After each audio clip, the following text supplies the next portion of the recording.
a não ser quando vier o que é perfeito, quando Jesus voltar. Antes disso, o que eu posso fazer é trazer essa organização para a minha vida particular, para o ambiente coletivo, talvez um micro ou um médio ambiente coletivo, onde eu consiga trazer a organização do céu, a obediência do céu, a alegria do céu, a ordem do céu, e aí então minha família começa a viver um pedaço do céu, meu casamento começa a viver um pedaço do céu, meus negócios começam a ver um pedaço do céu, e a minha vida começa a ser vista, avaliada como uma prévia de alguém que está montando toda uma estrutura aqui para um dia morar no céu. Não faz sentido algum alguém que serve a Deus, que pretende obedecê-lo, viver uma vida tão desajustada, tão desregrada. Precisamos desmistificar essas duas extremidades, da riqueza e da miséria. Precisamos chamar as pessoas para o equilíbrio, desmistificar essa visão de que se eu tenho dinheiro, eu não posso ter Deus, e para eu ter Deus, eu não posso ter dinheiro. Amadurecer e entender que não há vida, que não há um entendimento maduro de alguém que acredita que uma sociedade consiga se estabelecer de forma sólida e concreta, sem desnível social. Isso é impossível. O desnível social é algo que faz parte da composição da sociedade.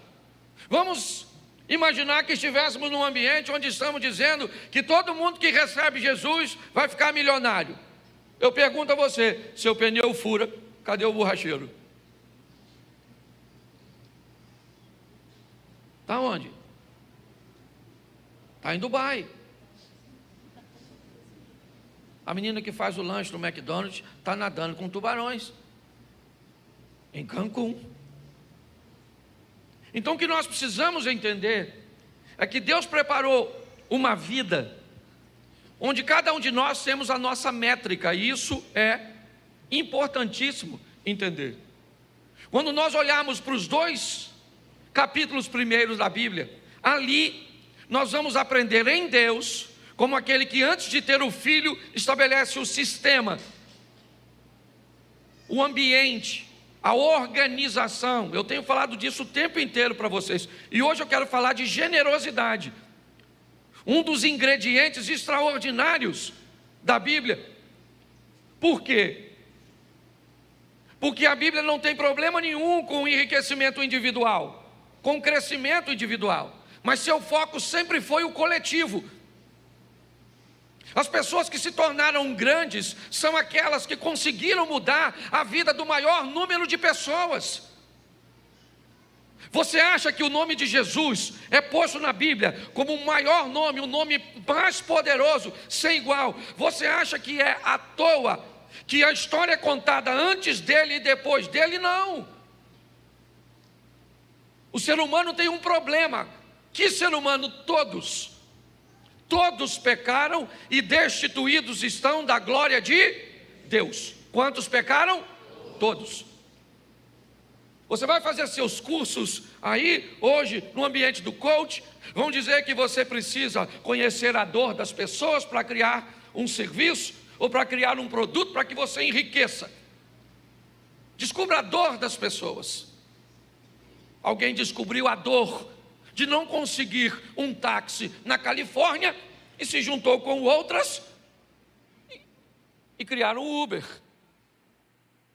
A dor era tão grande que não era apenas da Califórnia, que isso atingiu basicamente o mundo inteiro. Quando Jesus se torna o maior nome, é porque ele se torna um sacerdote e uma oferta simultaneamente.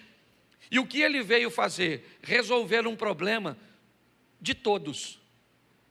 Por isso que o nome dele é maior do que todos. É importante você entender isso. Enquanto a sua vida estiver focada apenas em você, o que nós queremos com uma igreja dessa aqui em Xerém? O que nós queremos com o projeto Recomeçar? Mudar a vida do maior número de pessoas. Fazer com que pessoas recomecem de uma forma assertiva. Muitos daqueles que trabalham para que isso aconteça têm sua vida totalmente organizada e poderia estar quietinho dentro da sua casa, satisfeito, porque aprendeu a lidar com as escolhas, com o livre-arbítrio. Todos aqueles que gerenciam bem sua vida, eles amam o livre-arbítrio, mas todos aqueles que gerenciam mal sua vida, acham que Deus deveria agir de outra forma, mas são suas escolhas. E dentre elas eu falei sobre tantas coisas, mas hoje eu quero falar rapidinho. Esse culto, né, ele tem que terminar aqui 7h15. Então, rapidinho para você entender. Generosidade é o tema. Pastor, o que é ser generoso? Eu fiz uma coisa bem simples, vocês sabem como eu sou. Ser generoso é conseguir obter prazer através da vantagem do outro. O generoso é aquele que ele fica feliz, ele se alimenta de ver o outro bem, de oferecer ao outro uma vantagem, de ver o outro feliz. Quando? Sempre. Se você, para ser generoso, você precisa ter dinheiro, você não é generoso, você só vai estar generoso. Porque se você perder a condição financeira, você deixa de ser generoso. Quando você é generoso, você reparte o muito que tem ou o pouco que tem. Porque o generoso, ele é generoso. Se ele tiver meio prato de sopa, ele ainda divide com mais 2. Porque a generosidade está nele. O generoso, ele pode estar numa posição confortável ou não, que ele é generoso. O generoso é aquele que vai fazer algo e pode levar vantagem com aquela generosidade ou não. E ele vai fazer do mesmo jeito. Porque tem gente que só é generoso com gente que pode retribuí-lo. Isso não é generosidade. Quando nós olhamos para isso, nós descobrimos que com quem eu vou ser generoso? Com quem eu conheço e com quem eu não conheço, independente da medida. Por isso que às vezes nós falamos algo que a maioria das pessoas às vezes não tem noção do resultado. Por que você não levanta todo dia de manhã e compra 5 pãezinhos 2 vezes na semana e bate na casa de alguém que você sabe que não tem uma condição tão legal e dá para ela? Isso faria tanta diferença na sua vida, sim ou não? Isso, só se você for generoso. Porque se não for, não tem impacto na sua vida. Melhorar a vida dos outros é a nossa missão. É preparar pessoas para viverem uma vida extraordinária aqui na terra. Uma vida sensacional aqui e depois ir para o céu. Não há permuta na Bíblia, é graça. Graça é um favor que você não merece, não adianta. Todas as vezes que você encontra com Jesus, se você encontrar com Jesus de verdade, aprenda uma coisa: todas as outras pessoas desaparecem no momento do encontro. Porque Jesus faz com que você veja você mesmo. E quando você olha para você, você descobre que agora, olhando para você de uma forma nítida, mostrada por aquele que te criou, você descobre que você não tem autoridade para criticar ninguém. E aí você consegue se ver como igual ou pior. Porque o apóstolo Paulo diz que dos pecadores, ele se via como o pior. Quando nós nos colocamos nesse posicionamento, perdemos o direito de criticar os outros. Por isso, todas as vezes, isso eu falo de mim, e já falei isso aqui na igreja, todas as vezes que eu me pego falando mal dos outros, eu sei que eu estou perto do diabo. Todas as vezes que eu me vejo falando bem dos outros, eu sei que eu estou perto de Deus. Se eu estou falando bem dos outros, ah, pastor, mas tem muita gente ruim. Aliás, eu tenho descoberto que não tem gente ruim, não. E nem errada. Todo mundo é certo, só pode estar no lugar errado. Todas as pessoas me parece que têm o seu lugar na sua vida. Talvez não tão perto. Talvez não tão na tua intimidade. Eu tenho descoberto isso, eu nunca parei para pensar. A gente chega com a vida, 50, 60 anos, alguém diz assim: ah, eu tenho poucos amigos. Eu não concordo, não. De um tempo para cá eu passei a pensar nisso. Como é que você vive 50 anos e tem um amigo só? Tu é ruim pra caramba. Um cara com 50 anos, ele tem que ter pelo menos de 10 a 15 amigos. Pode não ser no mesmo nível. É isso que é legal, porque senão você coloca a pessoa no lugar errado. Eu tenho amigo que viaja comigo, gente boa para viajar. Para ir na minha casa não vai nada. Eu tenho amigo que vai na minha casa, mas não viaja comigo. A mulher é preguiçosa. A mulher dele não divide o serviço com a minha quando vai viajar. Entendeu? Não quer rachar a despesa. Eu tenho amigo que eu conto meu segredo, mas não empresto dinheiro. Eu tenho amigo que eu empresto dinheiro, mas segredo. Mas de jeito nenhum. Porque conta para todo mundo. E aí eu descobri que todo mundo cabe, é só achar a gaveta. É só achar o ambiente.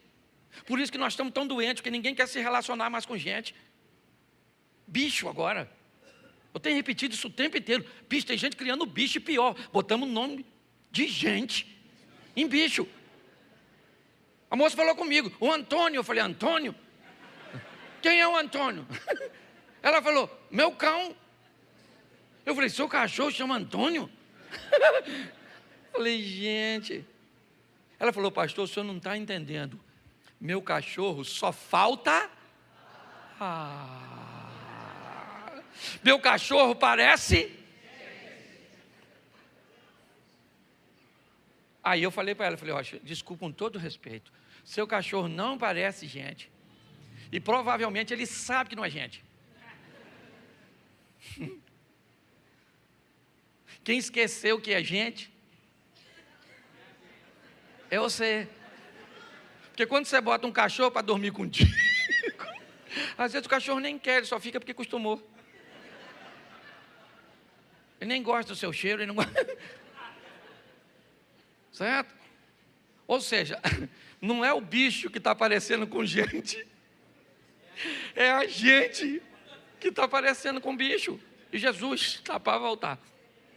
Se é que não já voltou e deixou a gente. Se cuidar que você pode estar rindo de você. Não, é importante você entender isso. Certo? Eu brinco que de gato eu não gosto. Eu respeito quem gosta de gato, porque gato não gosta da gente.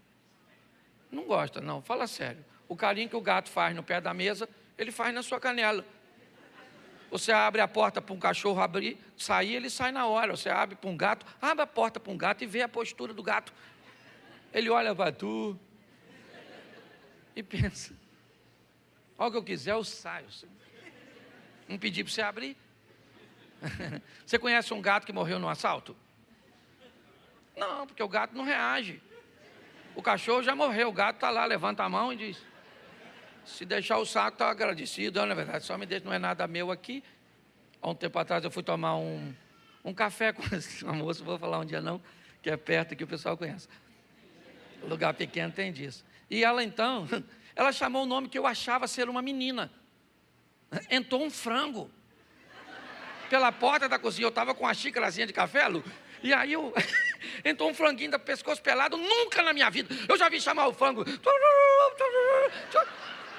Mas chamar o nome de uma pessoa e vi um frango, eu achei extraordinário. Pois bem, aí ela olhou para mim e disse, pastor, é linda, não? E ela, pensa numa franguinha bonitinha, dava até pena de matar. Só que o pior estava para vir. Ela olhou para a frango, pastor, é linda? Eu falei, linda. Ela falou, sim, é minha filha. Quando ela falou, a minha filha, aí a cabeça do comediante, ela abriu, Daniel. Ela abriu. Eu falei, essa dona bota ovo, não é possível. O que é? Não, pare, olhe para mim. O que eu quero que você entenda é que tem gente que está tão decepcionado em viver com gente, falta de habilidade. Quem começa achando que todo mundo é bom, termina achando que todo mundo é ruim. E todo mundo cabe na sua vida. É só você saber o nível. Os mais próximos, os médios, distantes, a turma do sol, o buraco negro. Você está entendendo? Tem gente que vai ficar bem distante, mas cabe.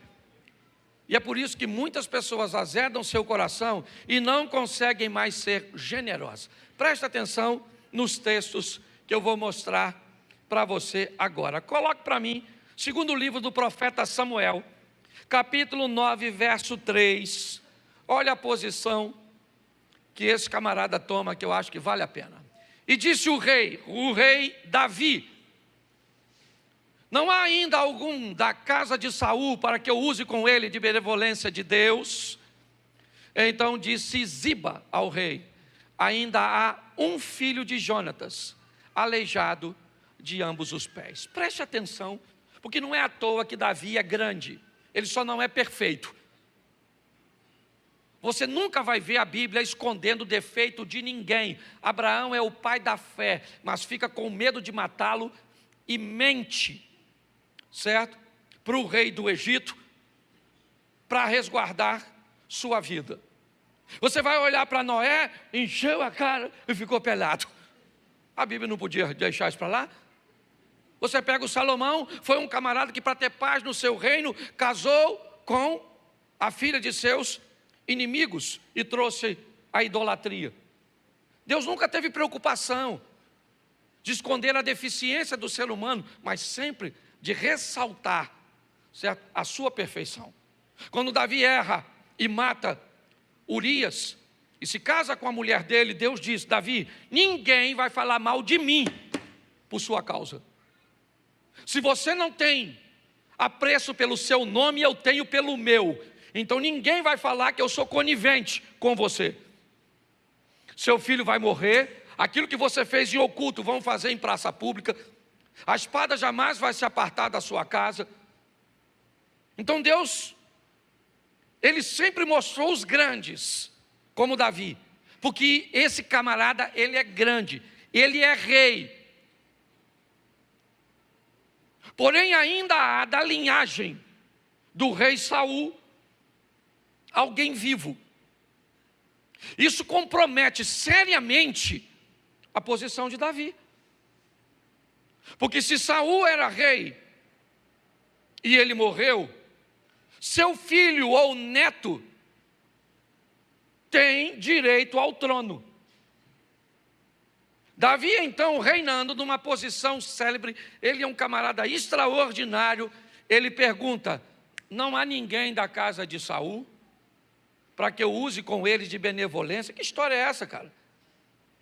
De tratar bem um camarada que é um camarada que tem direito ao lugar onde você está? Que história é essa? Descubra quem é parente do rei e mate todos esses caras. Porque senão ele arruma um correligionário e já está montando uma revolta no seu reino, dizendo que tem direito. Mas muito mais do que generosidade, o que Davi tem é entendimento. Davi sabe que se o leão não o matou, foi porque Deus era com ele. Se o urso não o matou, foi porque Deus era com ele. Se o gigante não o matou, era porque Deus era com ele. Se Saul, na época que era rei, não o matou, é porque Deus era com ele. Então ele sabe que se Deus o colocou no trono, só Deus o tira de lá. É importante. Hoje nós temos um dos homens mais importantes, talvez da nossa nação, aqui conosco. Ele já chegou, uma autoridade numa das áreas mais importantes de qualquer nação do mundo, a saúde. E que precisa de conexões, inevitavelmente.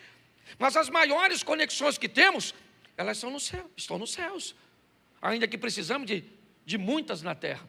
Davi, o que ele está dizendo aqui é: eu vou achar alguém da casa de Saul e vou pegar esse indivíduo da casa de Saul e vou trazê-lo para comer na minha mesa. Ao invés de matá-lo, eu vou abençoar. Esse cara tem que ser grande. Todas as vezes que você vê alguém pequeno, ele pode estar numa posição alta, mas se ele segurar alguém para que esse alguém não cresça, ele também tem que estar embaixo para segurar. Uma das maiores virtudes de alguém que é grande é gostar de ver as pessoas que estão ao seu redor crescer. Essa é a grande verdade. Davi olha e ele diz: tem alguém, e aí alguém diz, provavelmente, quem está dizendo, talvez pense até que Davi vai matá-lo.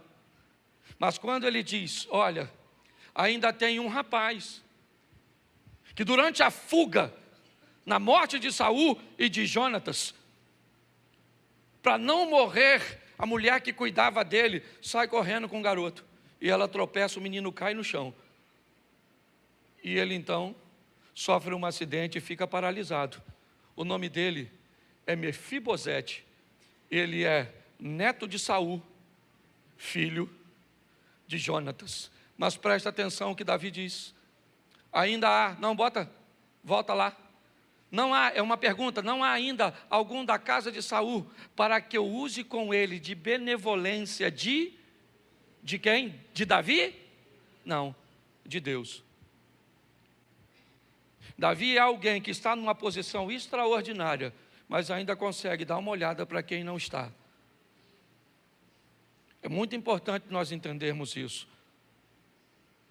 O generoso, ele é generoso em todos os ambientes.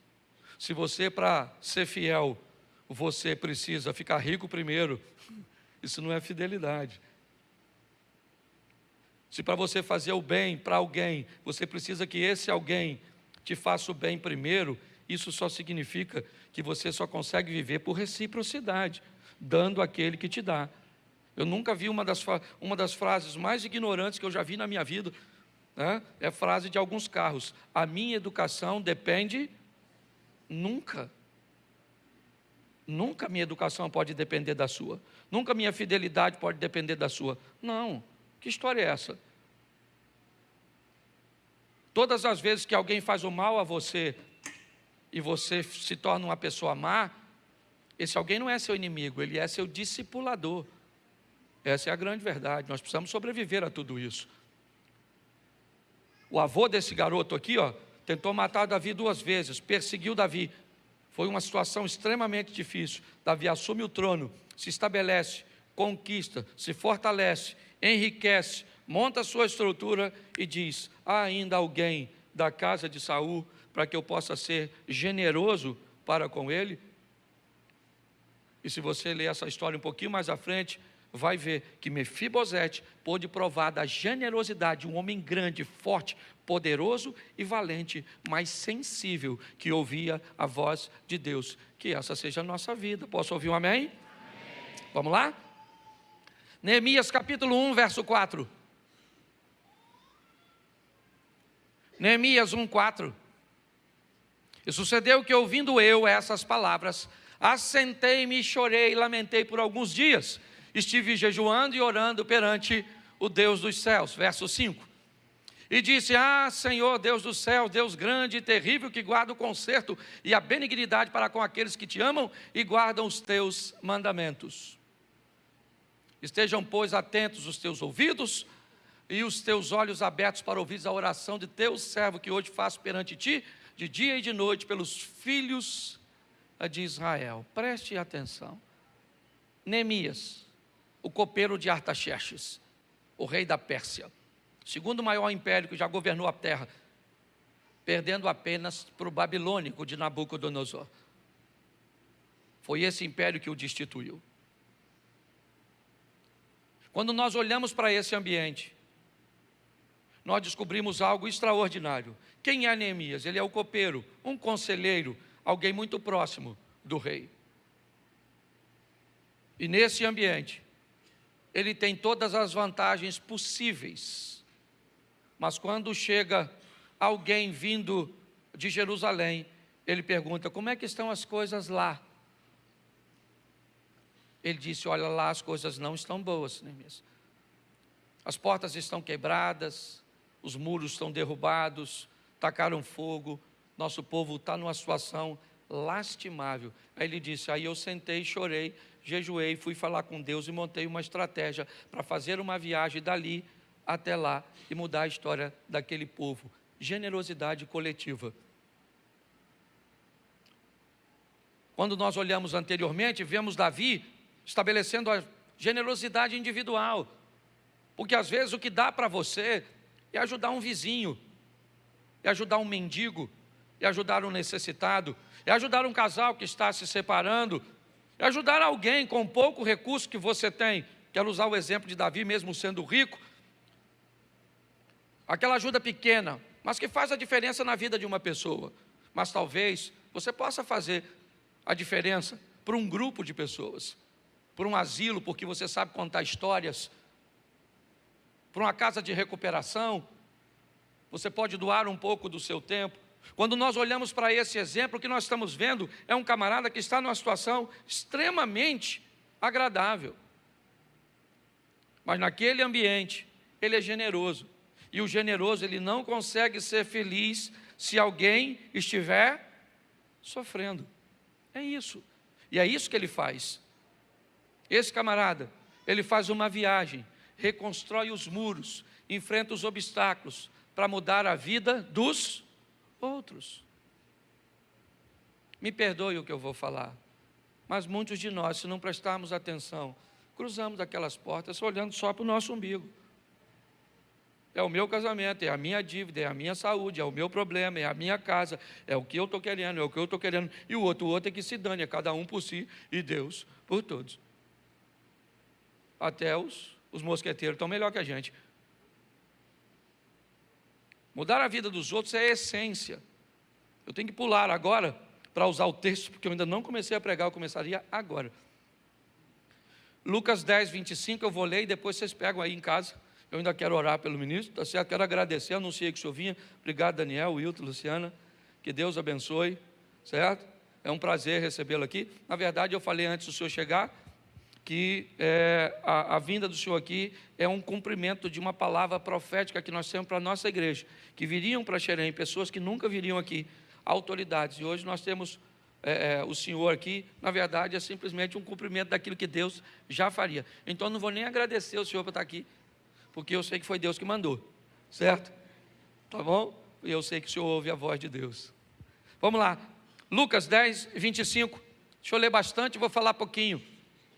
Eis que levantou um certo doutor da lei, tentando, dizendo: mestre, que farei para herdar a vida eterna? Preste atenção, essa é a história que deve estar na boca de todo mundo, talvez não dos mais jovens, mas de quem está morrendo, ou pelo menos de todo crente. Vida eterna, vida eterna, gente, pensa num assunto sério, que a alma é a mais interessada, porque nós somos uma trindade. Quando nós olhamos para Deus, por que Deus criou tudo? Porque nós entendemos que, biblicamente, tudo que Deus cria, Ele assina. Ele assina tempo? Assina, porque foi Ele que criou. Então, o que é tempo? Presente, passado e futuro. Sim ou não? Isso. Quando nós vamos ver Ele criando a matéria, prótons, elétrons e nêutrons. Quando nós vamos ver os estados, sólido, líquido e gasoso. Quando nós vamos ver a música, vamos ver ritmo, tudo que você vai ver Deus assinando. E quando Ele fez você, Ele fez corpo, alma e espírito. Tem duas coisas que você não precisa se preocupar. O espírito, que vai voltar para Deus, ele é perfeito. E o corpo, que vai voltar para a terra. Mas é a alma, vida eterna. Não tem nada mais importante que isso. Por isso que a Bíblia começa dizendo: no princípio cria Deus céus e terra. Céus e terra, porque céu sempre primeiro, terra depois. A terra é importante, sim ou não? Sim ou não? Porque se não cuidar dela, ela acaba. Mas o céu sempre vem primeiro. Quando você se envolve no humanismo, principalmente ateísta, muda o jogo. Você até se preocupa com o céu, mas é primeiro, no princípio criou Deus, terra e céu. É a opinião dos outros que vale, é o posicionamento dos outros que vale, é assim que funciona. Esse camarada, me parece que há uma reunião, está todo mundo sentadinho, quando esse doutor da lei se levantou para interpelar Jesus sobre o assunto vida eterna. Preste atenção, vamos lá. Ele disse, volta para mim por favor, que eu me perdi. Eis que se levantou um certo doutor da lei, tentando, dizendo: mestre, que farei para herdar a vida eterna? Disse-lhe, olha só, e ele lhe disse: que está escrito na lei e como leis? Preste atenção, Jesus, além de não responder o que o cara perguntou, ainda pergunta em cima da pergunta do cara. O que ele está perguntando? O que você sabe sobre vida eterna? E como é que se lê? Aí ele vai dizer o que ele sabe. Respondendo ele, disse: amarás ao Senhor teu Deus de todo o teu coração, de toda a tua alma, e de todas as tuas forças, e de todo o seu entendimento, e ao teu próximo como a ti. Isso, ele sabe, sim. Todas as vezes que você pergunta algo a alguém, provavelmente 3 finalidades você tem, principalmente básicas. Primeiro, você pergunta porque você não sabe, e você indaga a pessoa porque quer trazer o conhecimento dela para você. Segundo, você pergunta para comparar se o que você sabe está certo e quer mais uma fonte de avaliação. Ou terceiro, você quer envergonhar o indivíduo tendo a expectativa de que ele não saiba responder. Quando Jesus volta para ele, ele responde exatamente: vamos amar de todas as forças e ao próximo. Vamos ver o que Jesus disse. E disse-lhe Jesus: respondeste bem, faze isso e viverá. Jesus disse: rapaz, você está me perguntando algo que você já sabe. Esse dia uma mulher veio aqui falar comigo: pastor, meu marido me bateu, o que eu faço? Eu falei: não sei. Ela falou: o senhor não acha que eu devo denunciá-lo? Eu falei: eu não acho nada. Pô, pastor, mas ele bateu em mim. Bateu. Denuncio ou não denuncio? Não sei. Porque o que ela queria? Denunciar sim ou não? Claro que queria. Ela só queria que eu dissesse para ela denunciar, que ela denunciava, e quando o marido fosse falar com ela, ela ia falar o quê? O pastor mandou denunciar, eu nem queria. Aí, sabe quem ia estar pregando aqui? Uzia. Porque eu morri.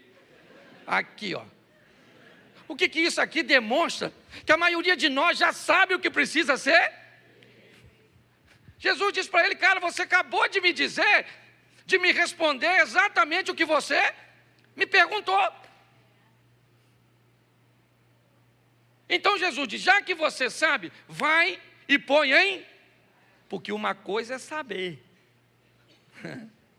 Mulheres, sede submissa aos vossos maridos. Sabe disso? Nem emudeceu? Deixa eu trocar a pergunta para os homens. Homens, amai as vossas esposas como Cristo amou a igreja. Tu ama, miserável? Filho, honre seu. O filho honra. Todo mundo sabe o que precisa ser, mas ninguém faz. É isso que está, a conversa aqui é essa. Só que o assunto é mais profundo, porque é a vida eterna. Mas a regra é a mesma para a vida aqui na terra. Presta atenção. Jesus falou: vai lá e faz isso, que você viverá. Beleza, vamos embora? Ele, porém, querendo justificar-se a si mesmo, disse: quem é o meu? Pensa numa pessoa difícil de você identificar. O seu próximo. Por quê? Porque ele é todo mundo. Não tem seleção para próximo. Próximo é todo aquele que cruza seu caminho precisando de ajuda, de você. Ô gente, parme você, 99% das pessoas que me pedem ajuda não tem nada a ver com coisa material. Sabe o que eles querem? Nós temos um grupo de oração aqui, e eu que não boto tudo, porque todo dia eu recebo assim, mas é assim, Hoje eu botei 2 de manhã no aeroporto, a gente chega e fala: pastor, o que você quer, meu filho? Quero só oração, uma bênção, porque é isso que o povo quer. E você não pode ajudar? É porque não é sua prioridade. Essa é a grande verdade. O que Jesus está dizendo, agora para ele, ou melhor, volta lá nele. Ele pergunta: quem é o meu próximo? Como se ele tivesse. Aí Jesus vai contar a história que eu quero terminar com ela. Vamos lá? Respondendo, Jesus disse: descia um homem de Jerusalém para Jericó, e caiu na mão dos salteadores, os quais o despojaram, espancando, se retiraram, deixando meio morto. Preste atenção. Imagine que Jerusalém é Petrópolis, e esse cara está indo para a refinaria Reduc, ok? Só para você entender, a nível geográfico, o que é Jerusalém. Por isso que todas as vezes que você vê Jerusalém, ou alguém está subindo ou está descendo. O texto está dizendo, que um indivíduo, ele desce, ele está vindo de Jerusalém, ou seja, de Petrópolis para Caxias, certo? No caminho, aí, ele encontra os salteadores, tá certo? Que o espancam e deixam ele meio morto, só para você entender. Então está lá o cara meio morto, jogado. Vamos ver o que acontece que Jesus quer transmitir. Ocasionalmente, preste atenção, em algumas traduções Jesus está dizendo que quase sempre um cara vai passar por ali. Esse camarada é um sacerdote, ele também está descendo. Provavelmente é mais ou menos como aquelas cidades que para morar é muito caro e você usa uma cidade próxima como moradia. É mais ou menos Jerusalém e Jericó. Muitos trabalhavam em Jerusalém, mas usavam Jericó como uma cidade dormitório, porque era mais barato. O sacerdote, me parece, servia a Deus em Jerusalém, terminou seu turno, ele está descendo para dormir em casa, em Jericó. Por isso que é ocasionalmente. E o que ele vê? Ele vê o cara ferido. E o que ele faz? Nada. O sacerdote terminou seu turno da igreja, está tudo certinho, e está indo embora. Ele olha o indivíduo, e não tem generosidade, não tem misericórdia, não tem nada. Tem a fé, tem a Bíblia na mão, tem a canção na mente. O que não tem é vida. Não estou levando para a extremidade, temos que ter os dois. É só para você entender. Muito bem, vamos ver o que Jesus continua dizendo. De igual modo, então, igualzinho, agora também vem um levita, que também serve na casa do Senhor, um posicionamento talvez inferior um pouquinho ao sacerdote, ainda que todo sacerdote também fosse levita.